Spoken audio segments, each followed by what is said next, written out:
So you want to achieve your dreams, like becoming an engineer, doctor, or burnt out YouTuber, but you're using AI to cheat on your homework. Maybe that's not you, but 89% of students use ChatGPT to do their homework. And that's just those who expose themselves in this survey. Imagine what the real amount is. That's bad because when a test comes around, how will you pass if you can't cheat and you don't know how to answer the questions? Well, you'll most likely end up like this guy, a lonely potato-looking guy drinking beer at the club every night. No money, no friends, no potential, no girlfriend, no love, no happiness, no money. Okay, I'm kidding. Just because you fail your exams doesn't mean you'll end up like Mr. Potato. But let's be real for a second. Do you need good grades to get your dream job? Maybe grades don't matter if you want to be an entrepreneur, but if you want to become something like a doctor or scientist, then grades do matter. So how do you actually ace your exams? Well, in this video, I'm going to teach you what works for me and a lot of other people I know.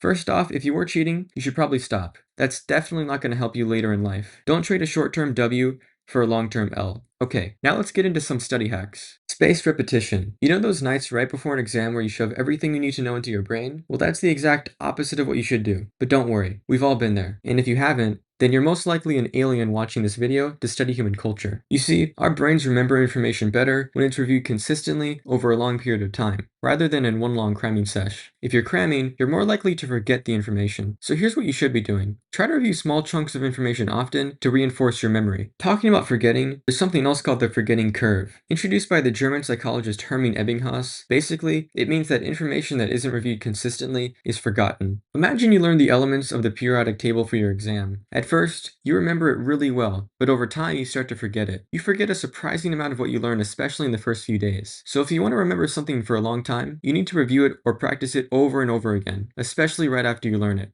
And then there's application. Instead of just reading your notes, you need to answer practice exam questions. If you're going to run a marathon, you're going to do marathon practice, not watch other people run a marathon. Practice the thing that you're preparing for. You should also level up your active recall. Instead of simply reading your notes over and over again, you need to try recalling the information from your memory. You have to challenge yourself to remember the information without looking at your notes or textbook. Why? Because actively recalling information strengthens your memory. There's 4 great ways you can do this. You can use flashcards, teach the material to someone else, ask someone else to test you, or answer questions in exam conditions. Try some of those methods to see if you can remember the information without looking at your notes or textbook. Next is something I like to call RTFQ times 2. What is that, you ask? Read the question twice. One of the biggest reasons why students fail a question is because they misread it. Make sure to read the question twice. And sleep is an overlooked but very crucial factor. Getting enough sleep is crucial for memory consolidation. Let me know in the comments if you want a video on how to fix your broken sleep schedule.